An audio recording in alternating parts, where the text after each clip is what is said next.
राम राम। आप देख रहे हैं प्रदेश का नंबर 1 और सबसे भरोसेमंद news channel India news Haryana और मैं हूं आपके साथ आयुष। लोकसभा चुनाव को लेकर के प्रदेश की सियासत गरमाने लगी है। सभी पार्टियों के नेता चुनावी प्रचार प्रसार में पूरी ताकत झोंक रहे हैं। चुनावी प्रचार के दौरान सियासी वार पलटवार का बाजार भी गर्म है। उधर नेता विपक्षियों पे व्यंग, तंज और कटाक्ष करने का कोई मौका नहीं चूक रहे। यही नहीं, सभी पार्टी के नेता बड़े विश्वास के साथ अपनी जीत के दावे भी कर रहे हैं। प्रदेश के मुख्यमंत्री नायब सैनी ने कांग्रेस पर निशाना साधते हुए कहा कि कांग्रेस के समय में सिर्फ भ्रष्टाचार ही हुआ, विकास के काम तो सिर्फ बीजेपी की सरकार ने किए। वहीं प्रदेश के पूर्व सीएम मनोहर लाल ने भी पूर्व सीएम भूपेंद्र हुड्डा को आड़े हाथों लेते हुए भूपेंद्र हुड्डा को सिर्फ अपने बेटे से मतलब है, ये बात कही। पिछली बार दोनों हारे थे, इसलिए हार के डर से सिर्फ बेटे को मैदान में उतारा है। वहीं बीजेपी नेता राव इंद्रजीत ने भूपेंद्र हुड्डा को निशाने पर लेते हुए कहा कि भूपेंद्र हुड्डा इस वहम में न रहें कि वो मुख्यमंत्री बनेंगे। हम भूपेंद्र हुड्डा को कभी सीएम नहीं बनने देंगे। अब बीजेपी नेताओं के बयान पर कांग्रेस के दिग्गज नेता भूपेंद्र हुड्डा ने पलटवार किया। उन्होंने कहा कि बीजेपी के नेता लोगों को सिर्फ गुमराह कर रहे हैं। बीजेपी से आम जनता त्रस्त हो चुकी है। प्रदेश में सभी सीटों पर कांग्रेस जीत हासिल करने वाली है। रोहतक से कांग्रेस प्रत्याशी दीपेंद्र हुड्डा ने भी बीजेपी पर पलटवार करते हुए कहा कि बीजेपी से अब लोगों का मोह भंग हो चुका है। उनके विधायक भी अब उनसे अपना समर्थन वापस ले रहे हैं। तो लोकसभा का चुनाव है और चुनाव प्रचार धुआंधार है, लेकिन अब ऐसे में सवाल यह है कि जोरदार प्रचार के बीच आखिर सरकार किसकी बनेगी, किसकी गारंटी पर जनता भरोसा करेगी और भ्रष्टाचार, महंगाई, रोजगार के बाद सबसे बड़ा मुद्दा आखिर है क्या।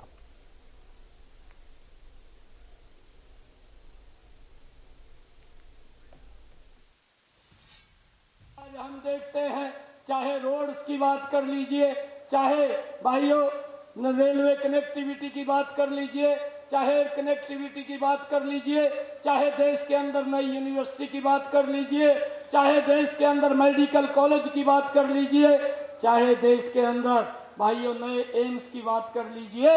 इन 10 वर्षों के अंदर देश एक विकास की गति के अंदर आगे बढ़ा है।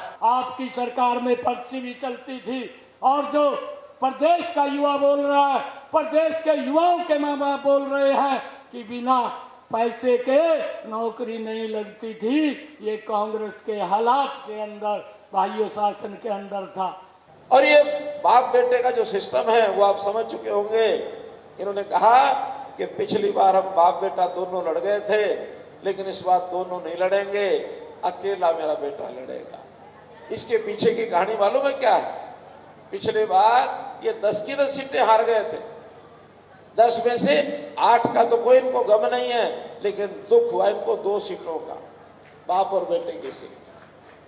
अब 2 सीटों का गम था, इस बार उनको लगा थोड़ा गम कम कर लिया जाए, 2 की बजाय 1 को खड़ा रखो, बाप ना खड़ा हो, बेटा खड़ा हो। अगर हार गया तो गम जो है 1 ही सीट का होगा। अपना गम करने के लिए 2 में से 1 भाग गया भाई। लेकिन आज के दिन मैं यूं कहना चाह रहा हूं कि हरियाणा का मानचित्र इस लोकसभा इलेक्शन के बाद बदलेगा। और जो लोग यूं कह रहे हैं कि भूपेंद्र सिंह हुड्डा चीफ मिनिस्टर बनेंगे, अरे बनने हम देंगे तो बनेंगे ना, नहीं कैसे बनेंगे? कोई बहम में ना रहे, परिवर्तन होगा।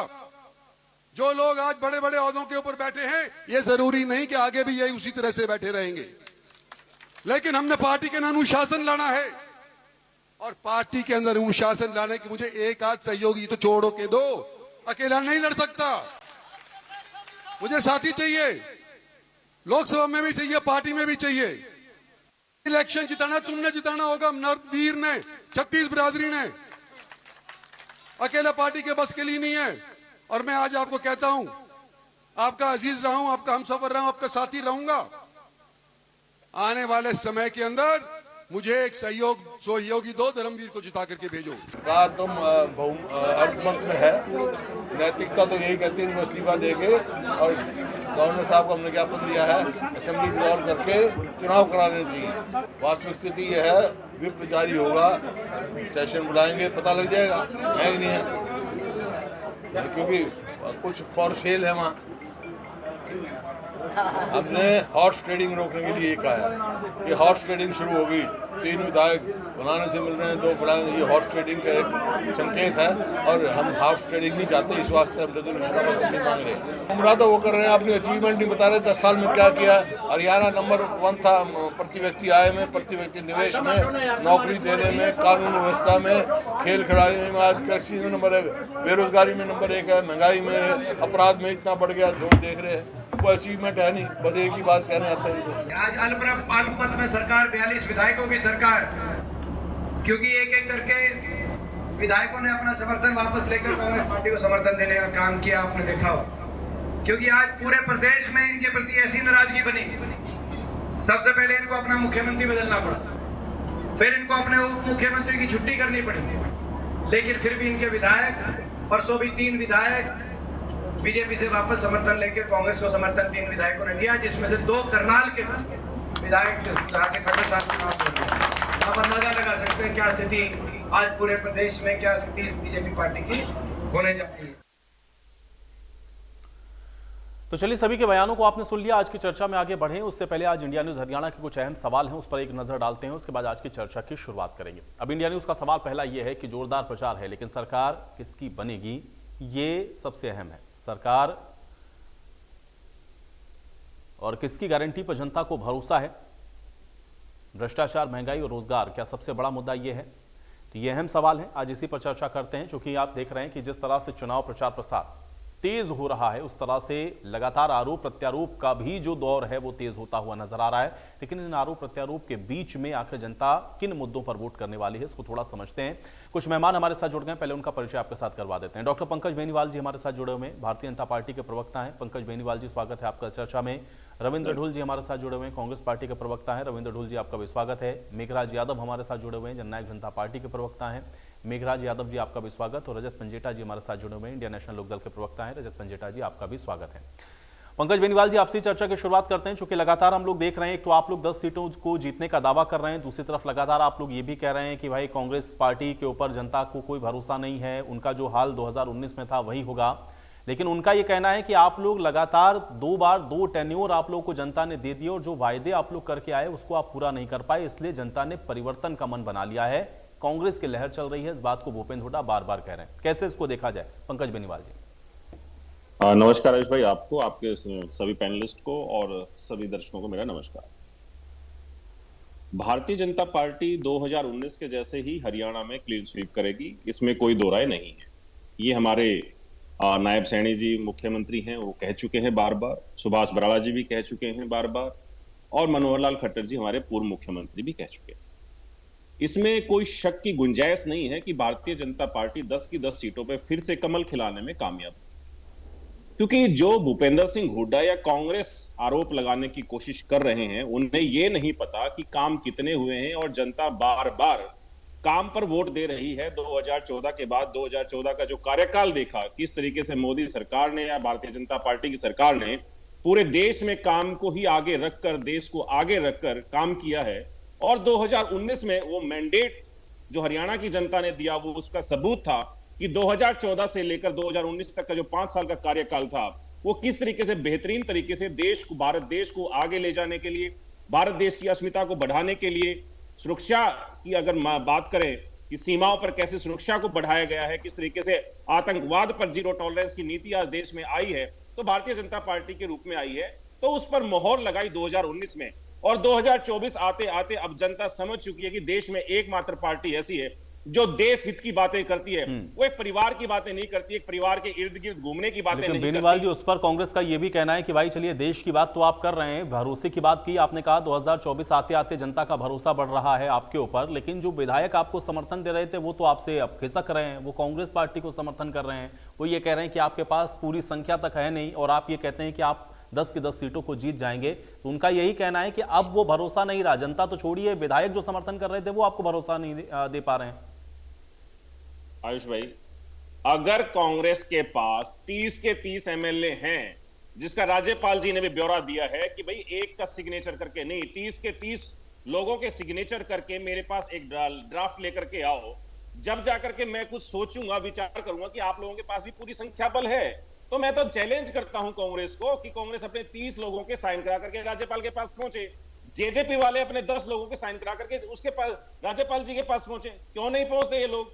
इनके देवेंद्र सिंह बबली जी के क्या बयान थे, आपने कल परसों सुने होंगे कि दुष्यंत चौटाला तो विलन के जैसे काम कर रहे हैं। कैसे कैसे इनके नेता अपने ही नेताओं के खिलाफ बयानबाजी कर रहे हैं, और बबली साहब ने तो ये तक भी कहा कि हम दुष्यंत चौटाला को बदलने की फिराक में हैं। तो मतलब ये अपने ही नेताओं को खुद बदलना चाहते हैं। भूपेंद्र सिंह हुड्डा का हाल डरे हुए नेता के जैसा है, और राहुल गांधी और भूपेंद्र सिंह हुड्डा तो अपनी पारंपरिक सीटों को छोड़कर भागते हुए नजर आ रहे हैं। अमेठी से भागे हैं राहुल गांधी रायबरेली की तरफ, और भूपेंद्र सिंह हुड्डा ने पिछली बार दम भरा था सोनीपत से चुनाव लड़ने का, अब की बार क्यों नहीं लड़ा चुनाव? क्योंकि अब की बार वो डबल दोहरी मार नहीं चाहते कि पिछली बार भी डबल अटैक आ गया था तो अब की बार भी डबल अटैक नहीं आना चाहिए। तो उनकी ये डर की राजनीति आज हरियाणा की जनता के सामने बिल्कुल है।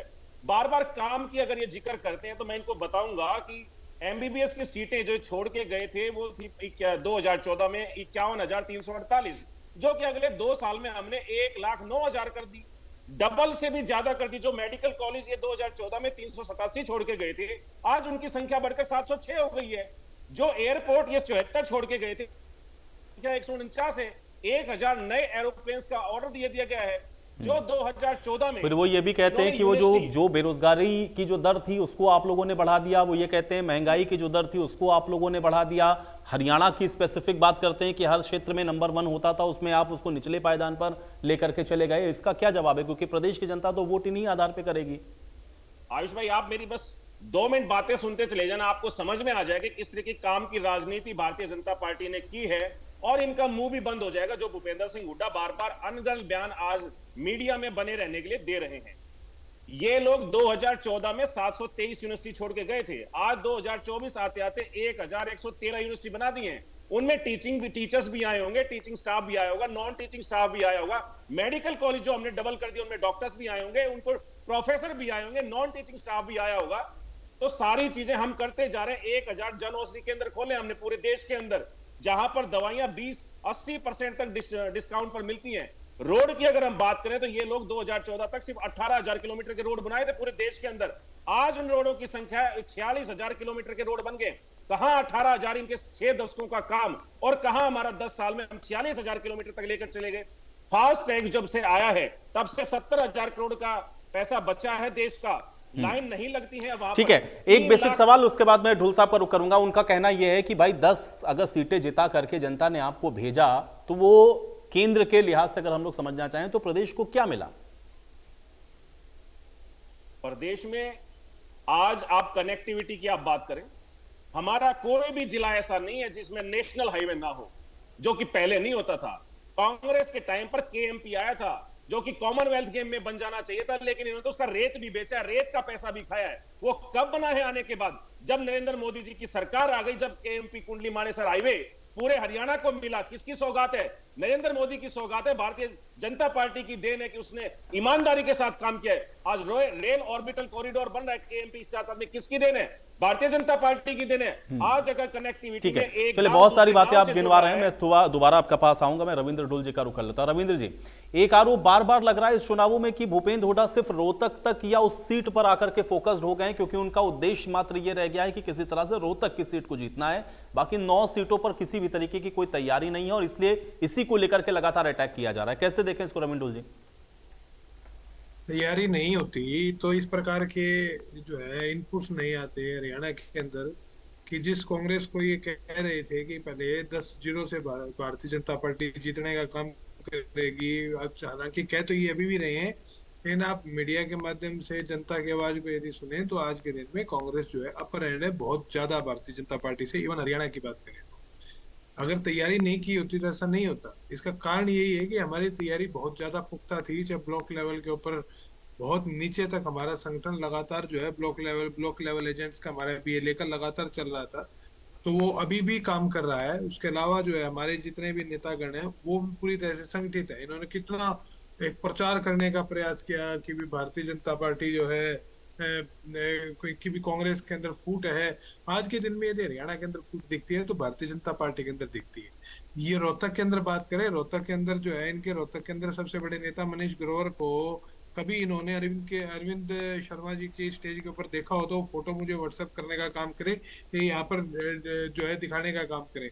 ऐसे ही इस प्रकार से जितने भी क्षेत्र के अंदर मोहनलाल बुडौली जी हैं सोनीपत के अंदर, क्या रमेश कौशिक जी को कभी स्टेज के ऊपर उनके साथ में देखा गया? यदि देखा गया तो मुझे दिखाने का काम करे। ऐसे कैप्टन अभिमन्यु को क्या आपको चौधरी रणजीत सिंह के साथ देखा गया? यदि देखा गया तो मुझे दिखाने का काम करे। तो ये तो इनके स्टार प्रचारक नंबर 1 है मनोहर लाल खट्टर जी। मैं दुआ करता हूं कि मनोहर लाल खट्टर जी लगातार इस प्रदेश के अंदर घूमे, उनकी लंबी आयु की ईश्वर की दुआ करता हूं, लेकिन जितना ज्यादा वो घूमेंगे उतना ही ज्यादा भारतीय जनता पार्टी का नुकसान होगा, क्योंकि उनके स्टार उनके नेतृत्व के अंदर जो है भारतीय जनता पार्टी जिसने सरकार बनाने का काम किया था नरेंद्र मोदी का नाम लेकर के, आज उनके नेतृत्व में भारतीय जनता पार्टी का ये हाल हो गया है कि डबल डिजिट तक जो है विधानसभा के अंदर नहीं पहुंच पाएगी और सिंगल डिजिट के अंदर रह जाएगी कांग्रेस, जो भारतीय जनता पार्टी इस लोकसभा के चुनाव के अंदर। किसी प्रकार का अहम और वहम रखने की आवश्यकता नहीं है। कॉलेजों के नाम बताएं, मुझे बता दे कि हरियाणा के अंदर कितनी यूनिवर्सिटी बनाने का इन्होंने काम किया। इन्होंने ये बताने का काम करे कि हरियाणा के अंदर कितने मेडिकल कॉलेज ऑपरेटिव बनाने का काम किया है और कांग्रेस के टाइम पे कितने थे। यदि ये कहेंगे तो मैं पूरी लंबी लिस्ट मैं भी लेकर के यहाँ पर बैठा हूँ। मेरे पास ऐसा नहीं है कि मेरे पास में विकास की कांग्रेस के समय के ऊपर में किए गए विकास की व्यवस्था लिस्ट है, बहुत लंबी लिस्ट है। मुद्दे की बात ये है कि हम हर जगह पर प्रदर्शन बहुत बढ़िया करने जा रहे हैं। हुड्डा साहब की बातों का द्विअर्थ निकालना बार बार कि भाई मैं तो पिछली बारी गलती हो गई थी। हुड्डा साहब ने बड़ा स्पष्ट तौर पे कहा कि हमको अगर दीपेंद्र एक सीट के ऊपर कंसंट्रेट करते और मैं भी दीपेंद्र की सीट के ऊपर कंसंट्रेट करता तो दीपेंद्र जी की सीट निकलती, ये कहा था उन्होंने। आप उनकी बात का जो है मिस कोट करके कुछ करना है तो भाई हम तो यहाँ पर बैठ करके सिटी की कैपिटल नहीं बनाते, समझिए। हम यहाँ पर जिले की कैपिटल के ऊपर डिस्कस नहीं करते, हम यहाँ पर डेवलपमेंट के ऊपर डिस्कस करते हैं। भारत के प्रधानमंत्री लेकिन ढोल साहब, चूंकि आपने ये कहा कि भाई उनके यहाँ भी नेताओं के अंदर इस तरह के आपसी मतभेद हैं, आज भी हम लोगों ने देखा तमाम तस्वीरें आ रही, कार्यकर्ता लड़ रहे हैं, झगड़ रहे हैं दीपक बाबरिया के सामने। आज क्या कुछ हुआ वो पूरी प्रदेश की जनता ने देखा। तो अगर इस तरह से ग्रॉस लेवल पर जो आपका कार्यकर्ता है, रूट लेवल का कार्यकर्ता अगर ऐसे उलझेगा, लड़ेगा, झगड़ेगा, कैसे सीट को निकालेंगे आप लोग? मुझे भी दिखाइएगा प्लीज, मुझे दिखाने का काम करें आप। आज मुझे एक भी ऐसा जो है पिछले 7 या 8 दिन के अंदर इंसिडेंट दिखाने का काम करे जहां पर कांग्रेस के सभी नेता किसी भी एक क्षेत्र के अंदर एक स्टेज के ऊपर ना हो। मुझे दिखाने का काम करे, मैं स्वागत करूंगा ऐसी किसी भी चीज का। मैं अभी देख रहा था चौधरी भूपेंद्र सिंह हुड्डा जी के वहां पर गुड़गांव के अंदर जो रैली हुई है उसके अंदर जो है कैप्टन अजय यादव साथ थे, आपके करनाल के अंदर वीरेंद्र राठौड़ जी साथ थे, हर शैलजा जी के साथ में सभी के सभी वहां पर प्रचार करने का काम कर रहे हैं। यही प्रचार करने का काम सभी नेताओं के जितने भी समर्थक हैं, चाहे सोनीपत की सीट हो चाहे रोहतक की सीट हो, हर सीट के ऊपर दिखाए वो काम कर रहे हैं, एक साथ काम कर रहे हैं। मैं आपका स्वागत करता हूं पिछले 6 से 7 दिन के अंदर ऐसे कोई इंसिडेंट दिखाने का काम करे जहां पर कथित फूट दिखती है।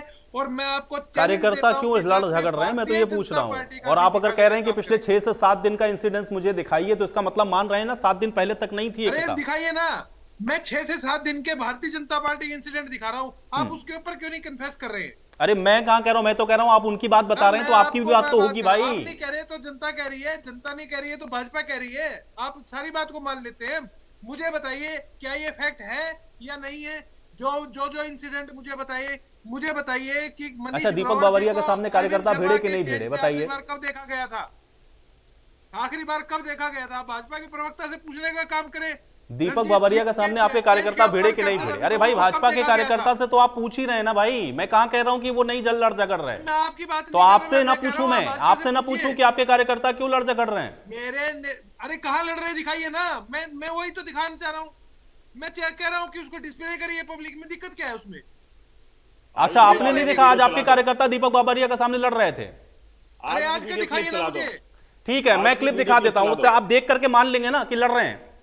बिल्कुल, वीडियो क्लिप चला दो। आपस में किसी बात हो जाती है, कमाल करते हैं ढोल साहब। मैं आपको अपडेटेड नहीं है। कह रहा हूं। अरे मैं कहां कह रहा हूं कि भाई उनके यहाँ नेता एक साथ नहीं है, एकत्रित नहीं है। मैं तो कह रहा हूं कि ठीक है, आप कह रहे हैं, मैं मान लेता हूं, उसका जवाब वो दे देंगे बेनीवाल जी की भाई उनके क्यों नेता एक मंच पर नहीं जाते। लेकिन आप कह रहे हैं कि भाई आप दिखा दीजिए, आपके यहाँ भी तो कार्यकर्ता लड़ रहे हैं ना। मैं ये तो जानना चाह रहा हूँ ना, ऐसे कैसे चुनाव लड़ेंगे? बताइए, सोनीपत बताइए, रोहतक बताइए, कहेंगे तो और सीटें बताने का काम करूंगा। आप ये दिखाइए कि अनिल विज जी कहाँ है अम्बाला के अंदर, आप मुझे ये दिखाने का काम करें। आप बार बार भारतीय जनता ये भाजपा की फूट के ऊपर चर्चा क्यों नहीं कर रहे यहाँ पर? आप बार बार क्यों ये बात कहते हैं कि भी कांग्रेस के अंदर कांग्रेस के नहीं, तो कांग्रेस के कार्यकर्ता झगड़ रहे हैं तो इसकी बात नहीं होनी चाहिए, आप ये कह रहे हैं। आयुष जी, आप ये कह रहे हैं इसकी बात नहीं होनी चाहिए, आप ये कहें कि उधर लड़ रहे हैं, झगड़ रहे हैं, उसको एक्सेप्ट करना चाहिए, उसको दिखाना चाहिए। कांग्रेस के कार्यकर्ताओं में एकता है, ये बात कहनी चाहिए। हमें मैं बिल्कुल एकता है, 100% एकता है। ऐसा नहीं होता। आपने उनके ऊपर आरोप लगाया, वो बेनीवाल जी बताएंगे भाई उनके कार्यकर्ता क्यों नहीं जा रहे हैं, अनिल विज कहां पर हैं, कैप्टन अभिमन्यु कहां पर हैं। ये काम पंकज बेनीवाल जी के बताने का है। आपने कहा कि आपके कार्यकर्ता एक साथ हैं, तो मैं आपसे प्रश्न पूछ रहा हूं कि भाई क्यों लड़ झगड़ रहे थे। तो ठीक है ना, आप पूछ रहे हैं तो मैं उत्तर दे रहा हूँ कि नहीं लड़ झगड़ रहे हैं। ठीक है, उत्तर दे रहा हूं मैं आपको। लोहारू में और सिरसा में लड़े। चलिए ठीक है, एक सेकंड, मैं जेजेपी प्रवक्ता का रुख कर लेता हूं। मेघराज जी, भाई 10 सीटें इधर कांग्रेस कह रही हम जीतेंगे, बेनीवाल जी कह रहे हैं 10 सीटें हम जीतेंगे, जननायक जनता पार्टी की तैयारी क्या है और कहां पर आप लोगों को लग रहा है कि स्ट्रांगली आप लोग फाइट कर पा रहे हैं? क्योंकि आरोप लगा देते हैं कि आप लोग सिर्फ वोट काटने के लिए उतरे हुए हैं। नमस्कार जी, मैं आपको और आपके सभी दर्शकों को हमारी तरफ से राम राम।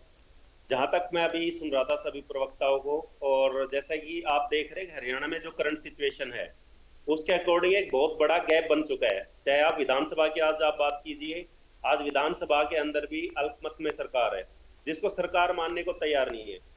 दूसरा, जहां ये कह रहे हैं कि भाई आप जो है साइन करवा के राज्यपाल जी को दीजिए, तो हम यही कहते हैं आप क्यों इतना खर्चा कर रहे हैं, क्यों राज्यपाल जी का टाइम खराब कर रहे हैं। आज इलेक्शन चल रहा है, क्यों ना बीजेपी अपने सारे विधायकों का सिग्नेचर करके राज्यपाल जी को दे दे कि देखिए जी हमारे समर्थन में ये लोग हैं।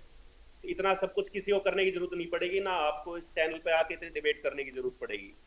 जहां बात आती है कि अंतरकलह की, तो अगर आप देखेंगे कि अभी मैं सुन रहा था कांग्रेस के प्रवक्ता भाई को भी जो कह रहे हैं कि नहीं हमारी पार्टी बहुत स्ट्रांग है। मैं आपको क्लियर बहुत ही सोच समझ के जिम्मेदारी के साथ कह रहा हूं कि आज हरियाणा के अंदर जो बी टीम का काम कर रही है वो कांग्रेस कर रही है। आप बात कर रहे हैं कि कांग्रेस के पास चाहे कैंडिडेट डिले का मामला हो, चाहे अपने एक रोहतक सीट बचाने का मामला हो, चाहे आप ये देखिए जहां आप बात कर रहे थे अभी हम, जो हमारा स्पेसिफिक टॉपिक भी है रोजगार, भ्रष्टाचार, बेरोजगारी, ये देन का है, ये पर्यायवाची बन चुके हैं कांग्रेस के। चाहे वो किसी भी प्रदेश में रही हो, चाहे पूरे अपना ऑल इंडिया लेवल पे रही हो। आप ये देखिए कि चाहे दिल्ली, जिसके लिए आंदोलन हुआ स्पेसिफिकली, एक पार्टी उभर के आई जिस पार्टी ने कांग्रेस को खत्म किया दिल्ली से, जिस पार्टी ने फिर दिल्ली पंजाब से खत्म किया, आज उस पार्टी के साथ मिलके 9 सीटों पे लड़ रहे हैं। 10 पे लड़ने की हिम्मत तक एक जो हमारे भारत की सबसे बड़ी दूसरी पार्टी है वो इतनी हिम्मत नहीं जुटा पा रही कि मैं अपने 10 के 10 कैंडिडेट अकेले उतार पाऊं। और यहाँ पे बात की जाती है कि हमारा संगठन मजबूत है।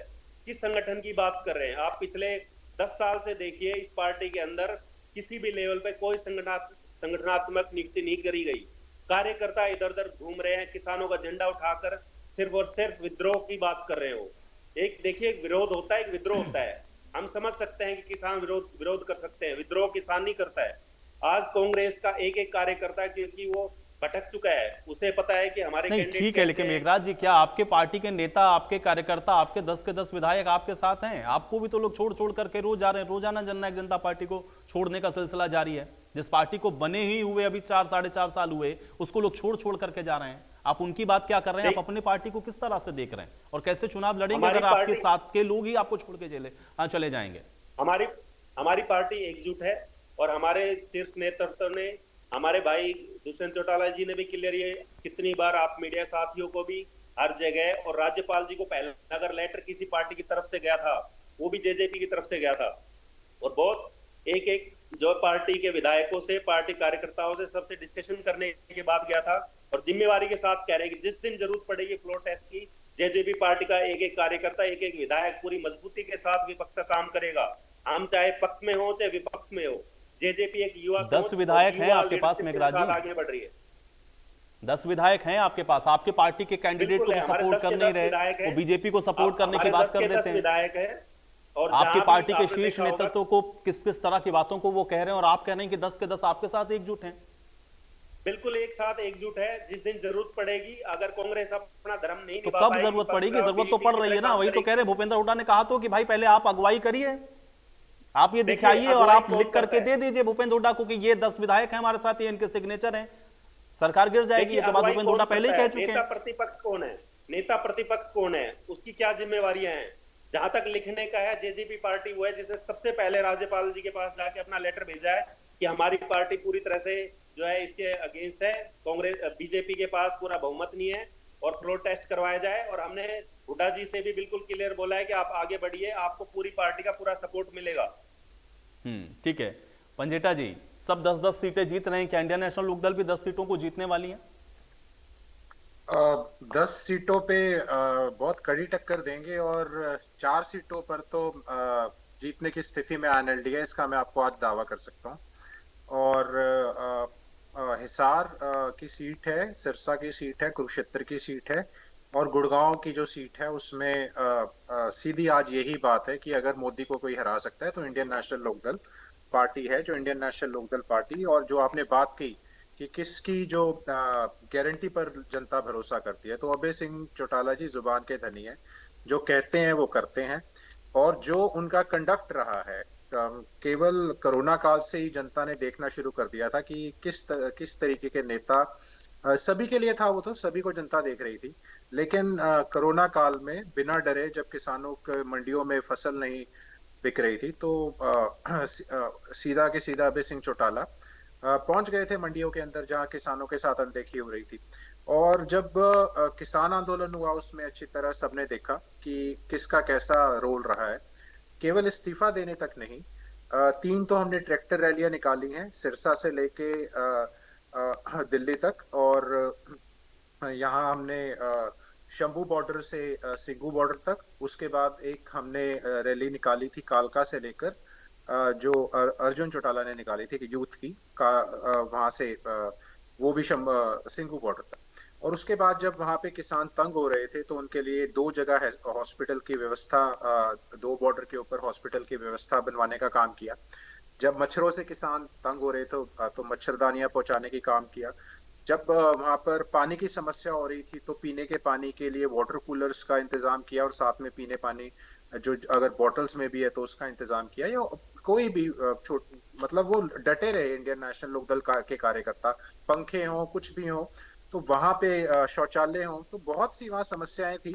बड़ा लंबा आंदोलन चला, तो इंडियन नेशनल लोकदल के कार्यकर्ताओं ने बढ़ चढ़कर भूमिका निभाई। ये केवल, और इस्तीफा देने की भी जहां अब तक बात है, ये सारी पार्टियां बहुत बड़ी बड़ी बातें करती हैं, जुबान काटने से कुछ नहीं होता। आपको कुछ धरातल पे करना चाहिए। तो आप वो लीडर वाली बात कर दी है, तो भाषण देके ड्राइंग रूम में बैठे रहे, किसी ने इस्तीफा दिया नहीं, एक सरपंच ने भी, बातें बहुत बड़ी बड़ी करते रहे। तो ये जो गारंटी की बात है, अगर मोदी जी की बात करें तो मोदी जी ने तो किसान की आय दुगनी की गारंटी की भी बात की थी। मोदी जी ने 100 दिन में महंगाई कम करने की गारंटी की बात की थी। मोदी जी ने आज जो डॉलर की बात तब किया करते थे, आज क्या है, सोने की कीमत जो है वो आज जा रही है 75,000 के पार। जो 2 करोड़ रोजगार की बात कर रहे थे, आज क्यों बेरोजगारी के अंदर बुरा हाल है, क्यों अग्निवीर जैसी आप योजनाएं लेकर आए, क्यों कौशल रोजगार जैसी आप योजनाएं लेके आए। भ्रष्टाचार की तो आप देख लीजिए, भारतमाला प्रोजेक्ट हो, आयुष्मान प्रोजेक्ट हो, इनकी सड़कों का जो NHAI का हो, उसके बाद ये इन्होंने 650 करोड़ में वो द्वारका में 2 किलोमीटर सड़क बनाई, उसका हो। तो भ्रष्टाचार से, और 205 करोड़ का कर्ज ले लीजिए, हरियाणा के ऊपर 4 लाख के 80 करोड़ का कर्ज ले लीजिए, निगमों में घोटाला, कमेटियों में घोटाला, बड़े बड़े रिश्वत मांगी जाती है, बिना सुविधा शुल्क के वहाँ काम नहीं हो रहे। फैमिली आईडी हो चाहे प्रॉपर्टी आईडी हो। देखिए मंजेटा जी, जब लोकसभा चुनावों की बात आती है तो देश के परिप्रेक्ष्य में प्रदेश की जनता सोचती है, क्योंकि हम लोगों ने बड़े विपरीत परिणाम देखे हैं प्रदेश के अंदर, लोकसभा का और विधानसभा का। विधानसभा में हो सकता है कि इंडियन नेशनल लोकदल को एक अच्छे ऑप्शन के तौर पर प्रदेश की जनता देख रही हो, लेकिन जब लोकसभा की बात आ रही है तो एक तरफ हमको देख रहा है, चूंकि आप कह रहे हैं कि जिनकी गारंटी, नरेंद्र मोदी का आप नाम ले रहे हैं, भारतीय जनता पार्टी को आप कह रहे हैं कि जनता उनसे परेशान है, उन्होंने जो वायदे किए उसको वो पूरा नहीं कर पाए, तो दूसरी तरफ उनके पास एक ऑप्शन के तौर पर इंडी अलायंस है। अब इंडियन नेशनल लोकदल तो उसका हिस्सा है नहीं, तो फिर आपके साथ वो जनता कैसे कनेक्ट करेगी जिन 4 सीटों पर आप जीत का दावा कर रहे हैं? इसका आधार क्या है? इसका आधार आयुष जी सीधा सीधा ये है कि कांग्रेस जो है उसके भ्रष्टाचार, उसकी महंगाई की वजह से, क्योंकि एक भ्रष्टाचार नहीं, आप देखिए सबसे ज्यादा लंबे समय तक ये इन्होंने देश पे राज किया, और राज करते समय ये जनता को भूल गए, लोकलाज भूल के। बफोर्स घोटाला आपको पता है, ऑगस्टा वेस्टलैंड घोटाला आपको पता है, कोल स्कैम, ये जो कोयला घोटाला है जो हुआ तो कांग्रेस के राज में था ना। आज जो नवीन जिंदल के ऊपर ये बोल रहे हैं वो कांग्रेस के राज में हो, तो कांग्रेस जिम्मेवार है उसके लिए। चाहे 2G हो, कॉमनवेल्थ हो, ऐसे अनेक घोटाले हैं जिसकी वजह से भाजपा को एंट्री मिली। और इनको कांग्रेस वालों को उसका जो सर्टिफिकेट है भ्रष्टाचार का वो किसने दिया? एक देश में आंदोलन हुआ था बहुत बड़ा, अन्ना आंदोलन। अन्ना आंदोलन कांग्रेस के भ्रष्टाचार के खिलाफ हुआ था, यानी एक सांपनाथ और एक नागनाथ। अब आज भाजपा से लोग उतने ही परेशान हैं, यानी ये तो पाकिस्तान वाला काम हो गया। कांग्रेस से नाराज हुए, वो भ्रष्टाचारी कांग्रेस से भाजपा को वोट डाल दो, भाजपा से नाराज हुए कांग्रेस को वोट डाल दो। और यही नैरेटिव जो है ये भाजपा और कांग्रेस दोनों सेट करना चाहती है, जहां पे रीजनल पार्टीज के ऊपर जनता का अगर विश्वास कहीं टिकता है, चाहे ममता बनर्जी हो, चाहे अखिलेश यादव हो, चाहे साउथ में हो, तमिल में देख लें या तमिलनाडु में देख लें या नॉर्थ ईस्ट में देख लें, तो रीजनल पार्टीज ही जो क्षेत्र का जो दर्द है, जो क्षेत्र की आवाज नहीं, है, इसीलिए मैंने पंजेटा जी पूछा ना, क्योंकि वो रीजनल पार्टी तो ऑलरेडी हिस्सा है इंडिया अलायंस का, जिनका नाम अभी आपने लिया। Indian National Lokdal India alliance का हिस्सा नहीं है, तो फिर ऑप्शन अगर देश की जनता सोचेगी तो फिर इंडिया अलायंस को वो वोट करेगी। नहीं, ममता जी ऑप्शन में नहीं है। और जहां तक ये बात है तो आप ये देखिए कि अगर अलायंस की बात है तो क्षेत्रीय दलों को भी तो देखेंगे ना। अगर सिर्फ अलायंस एक ये थोड़ी ना कि वो देखिए आप सारे भ्रष्टाचार सारी बातें भूल कर अगर जनता को ऑप्शन ही दो देंगे, जनता के पास आज ऑप्शन है कि अगर आप ये जिताएंगे इनको कांग्रेस वालों को तो ये वही कानून बनाएंगे या भाजपा को, जैसे जीएसटी है ये कांग्रेस के टाइम में ब्लूप्रिंट तैयार हुआ था। अगर आप बात करें क्यों ये आज महंगाई बढ़ रही है, वो जीएसटी की स्लैब बढ़ाने की वजह से बढ़ रही है। इंडस्ट्रियलिस्ट क्यों दुखी हैं, क्यों सिर्फ कुछ चंद परसेंट लोगों के पास देश की सारी दौलत आ रही है और गरीब होता जा रहा है, अमीर और अमीर हो रहा है। मिडिल क्लास की तो सारी की सारी क्रेडिट पे जिंदगी गुजर रही है। कितनी ज्यादा ईएमआईज बढ़ गई हैं। आज एक टू व्हीलर लेने जाए 28% जीएसटी, हेलीकॉप्टर खरीदना हो तो 5% जीएसटी, हीरा खरीदना है 3% जीएसटी, बच्चों की किताबें खरीदनी है 28% जीएसटी। आप एक बात देखिए, हर चीज दूध दही से लेके हर चीज के ऊपर आज जीएसटी लगाकर भट्टा बिठा दिया। चाहे ओपीएस का मुद्दा ले लीजिए, 10 साल एसवाईएल के ऊपर ये चुप बैठे रहे कांग्रेस वाले, प्रेसिडेंशियल रेफरेंस के लिए भेज दिया भाई हमने तो। अरे प्रेसिडेंट आप, चलिए बहुत सारी बातें आपने कही और आप कह रहे हैं कि शायद ये वजह है कि इंडियन नेशनल लोकदल के साथ जनता जुड़ सकती है। ठीक है पंकज बेनीवाल जी, एक तो ये कि आपकी पार्टी के नेता एक मंच पर नहीं दिख रहे, बहुत सारे नेताओं का नाम लिया, अनिल विज का नाम लिया, अरविंद शर्मा का नाम लिया, कैप्टन अभिमन्यु का नाम लिया, लेकिन उसके अलावा भी अगर आप ये कहते हैं कि नहीं भाई आप 10 की 10 जीतेंगे तो उसका मजबूत आधार क्या है? क्योंकि कांग्रेस का ये कहना है भाई बार बार काट की आंटी नहीं चढ़ती ना, 2 बार तो जनता ने आपको मैंडेट दे दिया और अब तो वो अगर सोच रही होगी कि उस अपेक्षाओं पे आप खरे नहीं उतरे तो फिर ऑप्शन है इंडिया अलायंस के तौर पर उनके पास, कांग्रेस पार्टी है, आम आदमी पार्टी है। आयुष भाई, विकसित भारत की जो परियोजनाएं हैं वो देश में प्रधानमंत्री मोदी जी लेकर के आए और आज देश को अगर एक आस लगी है कि आज विकासशील से विकसित होने की राह पर अगर देश आया है तो वो आज मोदी जी की गारंटी की वजह से आज लोग आश्वस्त हैं कि आज देश में किसी आदमी ने कोई ऐसा है प्रधानमंत्री हमारा जो पूरे देश की सोच रहा है और आज गारंटी भी दे रहा है कि 2047 तक हम देश को विकसित बना देंगे। तो ये सारी बातें आज देश के जहन में हैं। 2 बार के मैंडेट से नहीं, बार बार मैंडेट, जैसे 6 दशकों तक कांग्रेस ने देश के ऊपर राज करके देश को खोखला कर दिया, आज देश को वापस से बढ़ने और देश को काम की राह पर ले जाने के लिए उतना ही समय नरेंद्र मोदी जी को भी लग रहा है। लेकिन मैंने जो विकास की राह बताई, कितनी तेज गति से हमारी भारतीय जनता पार्टी या मोदी जी की सरकार ने काम किए, जो इन्होंने 6 दशकों में काम किए उससे कहीं 2 गुना ज्यादा काम हमने सिर्फ दो जो हमारी योजनाएं रही 2014 से 19 से 24 इनमें हमने करके दिखाया। जो मैं पिछली बार आपको प्रदेश को कितने एम्स मिले ढोल साहब ये पूछ रहे थे, कह रहे थे उनके पास डाटा है। आप मुझसे पूछ रहे थे कि हमारे नेता, ये मुझसे पूछ रहे थे कि हमारे नेता तो सारे मंच के ऊपर हैं। मैं कहता हूं कि हमारे सारे नेता बिल्कुल ग्राउंड के ऊपर हैं और जनता के साथ संवाद कर रहे हैं। चाहे आप अनिल विज जी का नाम ले लें, कैप्टन अभिमन्यु का नाम ले लें, कितने भी लोगों का नाम ले लें, आज जनता के साथ सारे संवाद कर रहे हैं, जनता को समझा रहे हैं कि क्यों भारतीय जनता पार्टी को तीसरी बार जिताना, क्यों नरेंद्र मोदी जी को तीसरी बार देश का प्रधानमंत्री बनाना जरूरी है। लेकिन इनके जैसे नहीं है कि कुमारी शैलजा के बैनर पोस्टर लगेंगे तो भूपेंद्र सिंह हुड्डा की फोटो नहीं होगी, दीपेंद्र सिंह हुड्डा का बैनर बनेगा तो एसआरके ग्रुप की एक भी फोटो नहीं लगेगी, राव सिंह का बैनर होगा तो एसआरके ग्रुप की एक भी फोटो नहीं लगेगी, राज बब्बर का बैनर होगा तो एसआरके ग्रुप की एक भी फोटो नहीं होगी।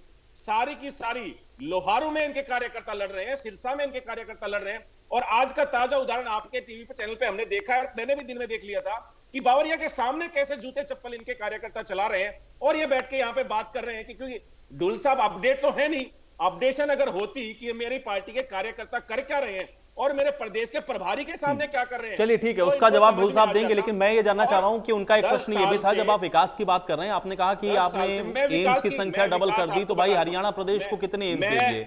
मेडिकल कॉलेज अगर आपने रेवाड़ी- खोले तो रेवाड़ी- फंक्शनल रेवाड़ी- कितने हैं, रेवाड़ी- ये वो पूछ रहे हैं कि भाई रेवाड़ी प्रदेश को में- मिला क्या है, ये बताइए आप। रेवाड़ी में एम्स की आधारशिला रखी जा चुकी है, बहुत जल्द बन के पूरा होगा और हरियाणा की जनता को रेवाड़ी एम्स की सौगात मिल जाएगी। रोड की कनेक्टिविटी 10 साल तो हो गए ना बेनीवाल जी, अब ये प्रश्न इसीलिए तो पूछा जा रहा है भाई, एम्स तो 10 साल में बना देना चाहिए था आपको। चीजों में जहां पर जो अड़चने आई हुई थी, उन अड़चनों को खत्म होने में समय लगा। जैसे ही अड़चने खत्म हुई और वहां पर हमने आधारशिला रख दी, प्रधानमंत्री जी खुद आए कि मैं रेवाड़ी जाऊंगा, जहां से मैंने अपनी रैली की शुरुआत की और हरियाणा में रेवाड़ी के लोगों ने जो प्यार दिया था, हरियाणा के लोगों ने प्यार दिया था और मुझे देश की गद्दी पर पहुंचा दिया था। आज वहीं आधारशिला रखने नरेंद्र मोदी जी खुद आए थे। ये मतलब भूपेंद्र सिंह। चलिए ठीक है, मतलब एक बार फिर से आप ये वोट मांगेंगे कि हमको इस बार जिताइए, तो अब हम एम्स बना कर देंगे। अब मुझे लगता है जनता इसका फैसला करेगी इस चुनाव में। ढोल साहब मैंने इनसे प्रश्न पूछा था कितने फंक्शनल मेडिकल कॉलेजेस हरियाणा के अंदर। आधारशिला तो इन्होंने पिछले 2 बार से लगातार घोषणा करके हर जिले के अंदर एक मेडिकल कॉलेज बनाने का काम भी किया है, लेकिन वो दिखते कहाँ हैं, जमीन पे कहाँ हैं, वो ये मुझे बताने का काम करें। बहुत जल्दी दिखेंगे और रिबन भी कटेंगे उनके। बहुत जल्दी तो पिछले 10 साल बहुत से जल्दी होंगे। कोई जनता को उस चीज के ऊपर कोई विश्वास नहीं है। जनता को विश्वास तो उन चीजों के ऊपर भी नहीं है। जनता बता देगी, जनता ही ठीक है। चलिए बेनीवाल जी, अभी ढोल साहब का समय। हाँ भारतीय जनता ठीक है बेनीवाल जी, के राष्ट्रीय जो अध्यक्ष हैं, जो हमारे जेपी नड्डा साहब, जो है तमिलनाडु के अंदर एम्स बनाने की काम करते हैं, कहते हैं कि भाई उसका उद्घाटन भी हो चुका है, चल भी पड़ा है, और जब वहां पे मीडिया जाता है तो दिखता है कि खाली जमीन है। ऐसी चीजें भी हमने देखने का काम किया है। और ये बार बार मेरे को समझ में नहीं आता, 6 दशक के अंदर अपनी खुद की समर्थित और अटल बिहारी वाजपेयी जी की खुद की सरकार को भी खो करके चलते हैं। इनको ये लगता है कि मोदी जी 2014 के बाद जब से आए हैं, देश चलाई तब से, भाजपा भी तब से चली है। ये भी भूल जाते हैं 1982 के अंदर भाजपा बनी थी, 90 के अंदर भाजपा समर्थित सरकार बनी, 96 से 2004 तक भी भाजपा की सरकार बनी। अपनी खुद की सरकार को भी भूलने का काम करते हैं। इससे पहले भी इंडिया शाइनिंग का एक झूठा नारा जो चला था, उस झूठे नारे को जनता ने फेंकने का काम किया। अब भ्रष्टाचार के झूठे आरोप लगाना, 2G स्पेक्ट्रम घोटाले के ऊपर चलना, कथित घोटाला गया कहाँ, क्या किसी को सजा हुई? मुझे दिखाने का काम करे कि 2G स्पेक्ट्रम के ऊपर जो है ट्रायल कोर्ट ने किस प्रकार सबको बरी करने का काम किया। तो कहना और करना दोनों चीजों में बहुत फर्क होता है। इनके तो खुद के राष्ट्रीय अध्यक्ष को बाकायदा नेशनल टीवी के ऊपर पैसे लेते हुए बंगारू लक्ष्मण को देखा गया था। भारतीय जनता पार्टी के राष्ट्रीय अध्यक्ष को, क्या ये सही नहीं है कि भाजपा के राष्ट्रीय अध्यक्ष को ओपन टीवी के ऊपर जो है झारखंड में कल आपके एक नेता के सचिव के नौकर के घर से 35 करोड़ रुपए निकले झारखंड में आपके के नेता के सचिव के नौकर के घर से। चलिए ठीक है, अब उन मुद्दों पर तो मुझे लगता है जनता अपना फैसला सुना ही चुकी है। आज के मुद्दों पर या अभी जो मौजूदा समय है उस पर थोड़ा चर्चा करते हैं। ठीक है, राष्ट्रीय अध्यक्ष की बात कर रहा हूँ, आप भ्रष्टाचार की बात करते हैं। आपके तो राष्ट्रीय अध्यक्ष भ्रष्टाचार के अंदर लिप्त पाए गए। आप कैसे अरविंद केजरीवाल आपको गालियां देते थे? अरविंद केजरीवाल के साथ अरविंद केजरीवाल ने सबसे बड़ा सर्टिफिकेट दिया था पूरे देश में। चलिए बेनीवाल जी एक सेकंड, बेनीवाल जी एक सेकंड। ढोल साहब, ये आरोप चलिए बीजेपी की तरफ से तो ठीक है, आरोप प्रत्यारोप आप लोग करते रहते हैं। इंडियन नेशनल लोकदल या जननायक जनता पार्टी, उनका भी मानना है कि भूपेंद्र हुड्डा कहीं ना कहीं भारतीय जनता पार्टी की मदद कर रहे हैं, कैंडिडेट्स को लेकर के सवाल उठा देते हैं बार बार।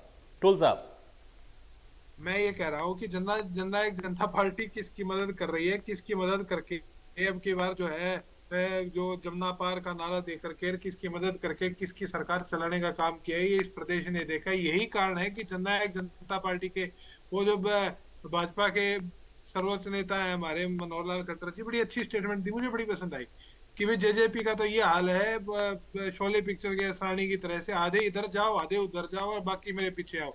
आधे तो गए कांग्रेस में, आधे गए भाजपा में, पीछे रह गए जीरो। तो इनके पास में ना तो कोई विधायक बचा है, सच्चाई है।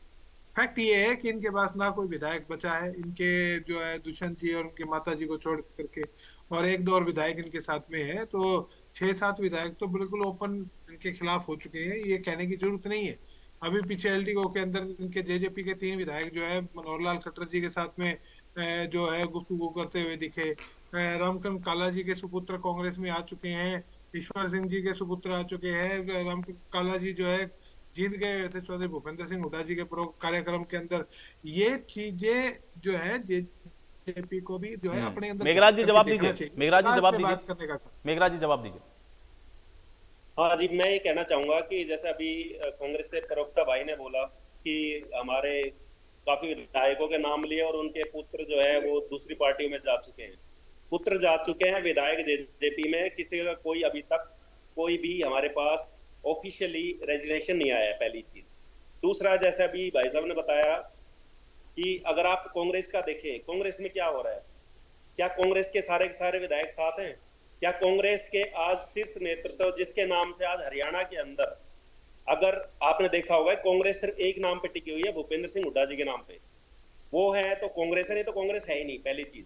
दूसरा, कांग्रेस के जो भूपेंद्र सिंह हुड्डा जी है, आपने देखा होगा उनकी फोटो। लेकिन मेघराज जी भाई, ये तो इसमें क्या बुराई भाई, वो तो हर पार्टी का एक बड़ा चेहरा होता है। आपकी पार्टी में भी अजय चौटाला बड़ा चेहरा है, उनकी पार्टी में भी प्रदेश में भूपेंद्र हुड्डा बड़ा चेहरा है, तो नेतृत्व तो होता ही, उसमें क्या बुराई है? तभी हम कह रहे हैं कि वो बड़े चेहरे, दोनों बड़े चेहरे भी राष्ट्र जो इनके अध्यक्ष हरियाणा के, वो दोनों जाके अपने राजकुमार को बचाने के लिए बीजेपी के जो पहले सांसद थे और अब विधायक हैं बाबा बालकनाथ जी, उनके पास जाके रिक्वेस्ट कर रहे हैं। वो फोटो भी आपने देखी होगी। तो किसी के पास बैठने से, जाने से आप ये नहीं कह सकते कि वो पार्टी छोड़ के चला गया। फिर तो मुझे लगता है कांग्रेस का शीर्ष नेतृत्व भी बीजेपी के पास जा चुका है, जो हम बार बार बोल रहे हैं कि कहीं ना कहीं दोनों की टीम ए बी बन चुकी है, उसके हिसाब से चल रहे हैं। दूसरा, जो आप बोल रहे हैं बार बार, आप ये देखिए कि जो रोजगार हो चाहे आपका करप्शन हो, आज जो प्रायवाची है ना, कांग्रेस प्रायवाची बन चुकी थी उसके वो कैंडिडेट जो कोयला घोटाले के अंदर सर चिन्हित है, पिछले 10 साल से गायब थे, आधे घंटे में आते हैं, पार्टी ज्वाइन करते हैं, टिकट दे दी जाती है। आपने देखा होगा जिस दिन से उन्होंने ज्वाइन किया उस दिन से आप हरियाणा में बिजली की व्यवस्था देख लीजिए। निर्दलीय विधायक के रूप में श्री रणजीत सिंह चौटाला जी चुनकर आए थे, बिजली मंत्री बने, बहुत अच्छे से बिजली चलाई 4.5 साल सरकार में साथ रहते हुए। जैसे ही उनको बीजेपी में ज्वाइन करवाया, साथ में जो है कुरुक्षेत्र से नवीन जिंदल जी को ज्वाइन करवाया, आज पूरे प्रदेश में आप बिजली का हालत देखिए। तो ये कहीं ना कहीं मुझे लगता है जो आप बोल रहे हैं कि जो बीजेपी भी है, कहीं ना कहीं कांग्रेस से जो पिछले उनका इतने शासन का टाइम रहा है, उसे कहीं ना कहीं लर्निंग लेके अब उस रास्ते पर चल पड़ी है, जिससे जहां से ज्यादा करप्शन और भ्रष्टाचार। चलिए ठीक है, ये जनता पे मैं छोड़ता हूं, क्योंकि आप लोग भी 4.5 साल भागीदार रहे हैं। अब आप जनता के बीच में जा रहे हैं, जनता जब प्रश्न आपसे पूछेगी आप कन्विंस कैसे करते हैं, ये आपके ऊपर मैं छोड़ता हूं। पंजेटा जी ठीक है, पंजेटा जी, मेघराज जी ठीक है, हो गया पंजेटा जी। नहीं ठीक है, अभी तो जनता के बीच में आप जा ही रहे हैं ना, अब तो वोटिंग का समय रह ही नहीं गया ना, 25 को वोट होना है, बताइए जाके जनता को। पंजेटा जी, हम यही कहते हैं, अगर हमने काम नहीं किया और हमारा विरोध है, तो जनता के पास सबसे बड़ी जो पावर है वो है वोट। ठीक है, वोट की चोट फैसला हो जाएगा मेघराज जी, 25 तारीख को वोट हो जाएगा, 4 को हम लोग देख लेंगे। ठीक है पंजेटा जी, ना कि कांग्रेस के जो विधायक जो है। ठीक है मेघराज जी, अभी पंजेटा जी का समय, मेघराज जी बात आ गई आपकी, पंजेटा जी और ठीक है पंजेटा जी। देखिए शुरुआत थोड़ी भाजपा के प्रवक्ता ने कुछ बातें कही थी मेडिकल सीट्स को लेकर, मगर वो बॉन्ड पॉलिसी में भूल गए कि बॉन्ड पॉलिसी में आपने मेडिकल स्टूडेंट्स के ऊपर लाठीचार्ज किया करनाल के अंदर, आपने 40,000 की फीस को उसको 50 लाख किया, उसके बाद 1000 एरोप्लेन लेने की बात कर रहे थे। एयर इंडिया तो बेच दिया आपने, और प्रफुल्ल पटेल जी जिनके ऊपर कथित घोटाले का आरोप है एयर इंडिया में मिनिस्टर रहते हैं, उनको आपने वॉशिंग मशीन के जरिए जो है ज्वाइन करा लिया। और तीसरा, जो एयरपोर्ट बचे थे वो आपने अडानी जी को बेच दिए सारे के सारे। फिर आपने मेडिसिन की बात करी, ऐसी मेडिसिन उपलब्ध है जो अभी कोविशील्ड वैक्सीन है जो एस्ट्राजेनेका की, उसमें 502.5 करोड़ रुपया जो है वो भाजपा को चंदा दिया गया, और उस वैक्सीन के ऊपर ब्रेन में क्लॉटिंग और हार्ट में क्लॉट्स की जो है वो बीच में भी रिपोर्ट्स हैं, वो अगर आप गूगल करना चाहें तो विदेशों में ये आई थी पहले रिपोर्ट, मगर इंडिया में उन्होंने अब ऑफिशियली मान लिया है कि हमारी इससे हो सकती है। उसके बाद आप बात कर रहे थे कि भाई हमने 70,000 करोड़ का कहीं उससे पैसे बचे, 3,000 करोड़ तो आपने सिर्फ एडवर्टाइजमेंट पे खर्च दिया। एक आरटीआई की रिपोर्ट के हिसाब से आप 1 करोड़ 98 लाख रुपया तो जनता का केवल एडवर्टाइजमेंट में फूक देते हो। अब बात आ रही थी जो यहाँ पे बात हो रही थी, राव इंद्रजीत जी जो बोल रहे थे स्टेज के ऊपर कि भाजपा में जो कुर्सी पे बैठे हैं वो बदलेंगे, परिवर्तन होगा। देखिए, एक परिवर्तन तो हो चुका है, खट्टर जी की कुर्सी तो, और पूरा कैबिनेट तो चला ही गया। उसके बाद परिवर्तन की जहां तक बात हो रही है, तो दूसरा परिवर्तन रामविलास शर्मा जी कह रहे थे कि 4 जून के बाद हरियाणा में एक और शपथ ग्रहण समारोह होगा। तो देखिए, अब इनके अंदर ही विरोधाभास है, इनके अंदर ही। खुद कह रहे थे धर्मवीर जी अकेले अपने दम पर जीत नहीं सकते, अब मैं आप सबको जोर लगाना पड़ेगा। अगर आप यहाँ की बात करें तो अरविंद शर्मा जी ने 350 करोड़ का मनीष ग्रोवर जी के ऊपर घोटाले का आरोप लगाया था। एक वीडियो आज YouTube पे अवेलेबल है, जो सब देख सकते हैं कि भाजपा सबूत मिटाने में एक्सपर्ट है, उसकी हेडिंग ही है। तो अगर वो YouTube पे मिल जाएगा आपको। बिल्कुल, तो अगर ठीक है पंजेटा जी, अब समय मुझे और इजाजत नहीं दे रहा। बहुत शुक्रिया आप लोग का समय निकालने के लिए, उस चर्चा का हिस्सा बनने के लिए। हालांकि अब देखते ही हैं, क्योंकि जो आरोप प्रत्यारोप चल रहे हैं, जनता उसको किस नजरिए से देख रही है और इस बार जनता के जहन में क्या है, इसके लिए 25 तारीख का इंतजार करिए। आज बड़ी बहस में मेरे साथ फिलहाल इतना है।